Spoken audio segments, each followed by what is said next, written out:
Okay, y'all. Welcome back. And today, I feel like we need to talk about the different power systems within JoJo. When I say we need to talk about it, really it's I need to talk about it. Because I've been thinking of different ways on how I could do this video, but like it's always been nagging at me because I've never figured out the right way until now. Breaking down the 3 different power systems that we see throughout JoJo's Bizarre Adventures, starting off with the Ripple / Harmone, going on to stands, and ending off with spin. And to start off, let's talk about Harmon. Now, Harmon, it was the original power system we saw in the first 2 parts of JoJo's Bizarre Adventures. And the way you get it through self-controlled respiration. When you train, you can produce ripples throughout your body that replicate the energy of the sun, making you the natural opposite of zombies, vampires, and pillarmen. I feel like Harmon had a big impact on me personally because it was very interesting to see how Araki wrote around the use of Harmon, basically. And when I say that, part 1 was definitely the filling out part. I can even see in the way he would name attacks or have the characters do attacks. Part 2 is really where we get to see close to the full extent of Harmon and how dangerous it really could be.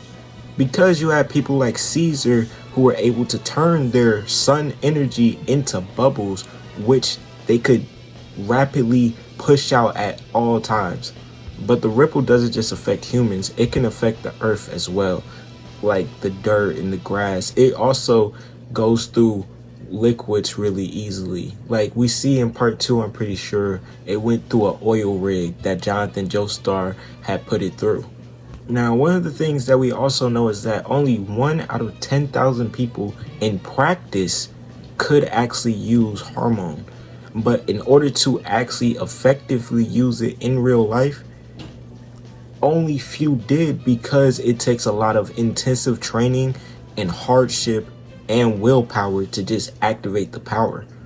So basically the power was perfectly made conveniently for Jonathan Joestar. So of course he had it. That also makes me think, like, will my nigga Batman have it? Or Spider-Man? Because you gotta think, both of them, they suffered great tragedies and they both have incredible willpowers. And I should make that a video, as a matter of fact. Now that I'm talking about it, later this week or next week, y'all might see superheroes who would have Harmon. But that's not all it could do. It can also heal various parts of your body.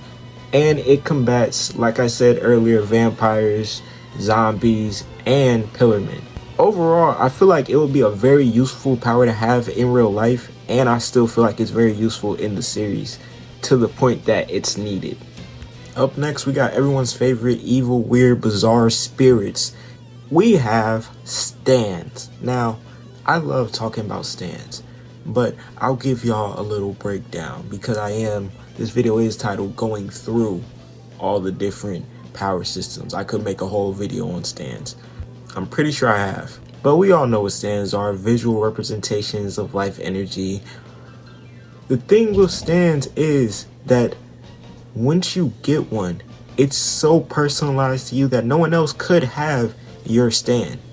No other soul would make sense having your stand because your stand is personally tailored to you. That is, if you get one, because it is a lot of cases we see where people get sick trying to have stands. One being in the first part we see stands, part 3, where we see Holly, Jotaro's mother, get sick trying to carry her stand or when her stand manifests.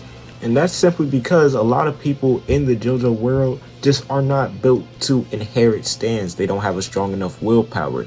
Their representation of their mind and psyche is so messed up that them having a stand, their body just wouldn't allow it. Now, stands are very usually attached to their stand user, but there are some times, such as having an automatic stand or having a stand that's specifically put on an object where you don't always see the stand.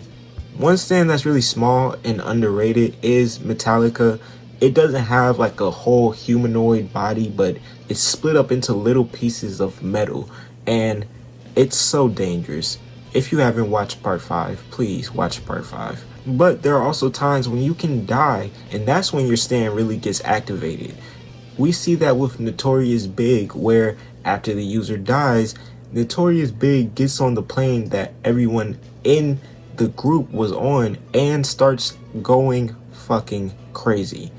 Another thing is, since stands are really mostly you, they really just do whatever you say. So whatever command you give a stand, they'll usually do it. It's only very few times, and it's usually with humanoid stands, where they will stop you from doing certain things, such as when we see Star Platinum stop Jotaro for pulling a bullet in his cranium. Another rule about stands is that you can only have one at a time. Having more than one isn't allowed. Now, you see people like Diablo, for example, who has a stand and a sub stand, but that's what it is, just a sub stand. Now, your stand can take different forms or turn into different entities, but it can only be one at a time. One stand at a time. That is important. That is the one rule that really grounds stands all together. One stand at a time. But don't get me wrong, even though most of this sounds great, stands are not created equal.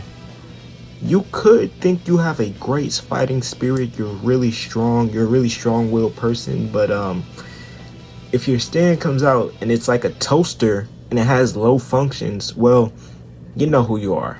But at the end of the day, your stand really all just depends on your personality.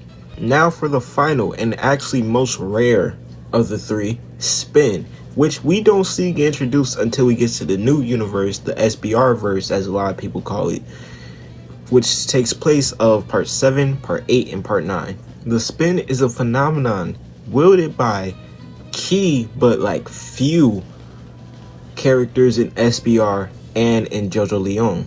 I don't believe we've seen any in part 9 in JoJo Land, so I don't know. But it is a near perfect form of rotation that can produce a unique form of energy that can be used for a lot of different reasons.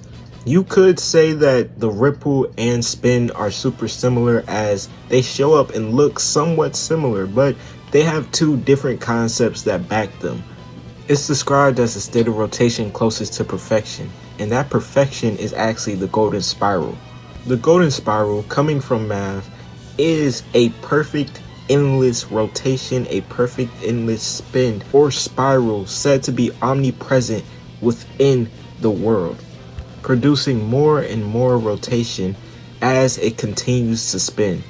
Now, in the JJBA universe, the spin is a specialty of the kingdom of Nepals, where Gyro Zeppeli is from, and where we actually find out Gyro Zeppeli learned the spin. Everyone in JoJo who knows the spin has either been a descendant of the kingdom or was taught by someone who is from the kingdom. Now, the spin is very easy to learn at the start, but it's incredibly hard to master. It takes years of perfect practice, and it's very rare that you master it in under a year at least, unless you're Johnny Joestar. But for a spin user to transfer the spin onto objects or anything of the sort, they have to be able to perfectly aim and master the spin in order for it to actually work. That's why throughout part 7, you see a lot of the time Johnny was not hitting nothing because he just found out spin existed from Gyro. Without Gyro, he would have never known that ever existed. The spin can be used on things like corks, bullets, water, basically anything that has an access or anything like that. But my beautiful goat Gyro sometimes uses it with one object, which will actually become his weapon, the incredible steel balls. Pause. And Gyro, he used it with something so unconventional that when I first read it, it surprised the shit out of me, because I was thinking like, doesn't that hurt? But obviously it doesn't. He uses his fingernails. But the spin, all in all, was definitely one of those concepts that caught my eye once I got to part 7, because I was like, wow, Araki, what is going through your mind? What made you even think of this? He deadass just be putting a spin onto real life concepts. But that's all I got for y'all today. If y'all liked the video, make sure you like, comment, subscribe. And until next time, we're on the road to 2,000, so make sure you like it up. Peace.